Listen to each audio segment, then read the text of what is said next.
They're gonna be in the conference finals, but I guess Dallas is. Yeah, depending on who they play. Mm-hmm. Yeah. Y'all think they can beat OKC? I think they can beat anyone. No, I don't think they can beat anyone. But I'm saying, I don't think they can beat anyone. You can't beat OKC, the Wolves. I think I'm with Mars. I think they got the personnel to really you're about pop to name. anybody. I think they can They got beat the personnel to do what, Ron? I think they can beat. They got the personnel to pop anybody. It's really on J Kidd.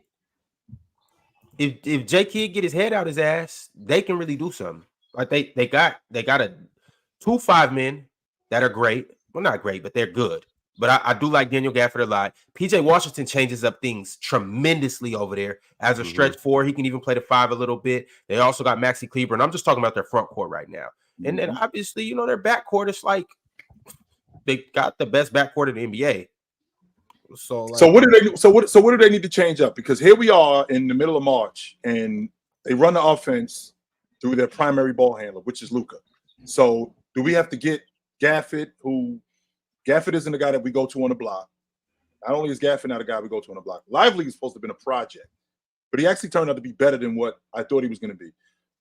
Do they need to change up that offense? Is that what the problem is? They need to. And if they do, one more time, Art. They need to guard. They need to play defense. That's actually where I was going. So this is where we are at this juncture of the season.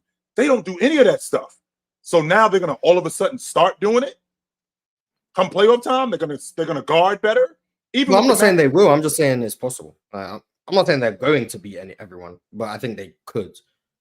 If they have a series where their defense locks in, they can beat anyone. If they have a series where they're rebounding, they can beat anyone. If they have a series where Luka and Kyrie are going crazy, they can beat anyone. That doesn't mean, I'm not saying it's a 50-50. Like, I think Denver are the favorites. I think Minnesota and OKC would be the favorites. Right. I think the Pelicans would probably still be the favorites at this point.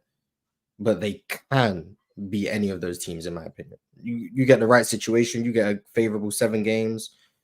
Luka can maybe win you one by himself. Same with Kyrie. Couple games of good defense. Tim Hardaway Jr. is liable to go crazy one night.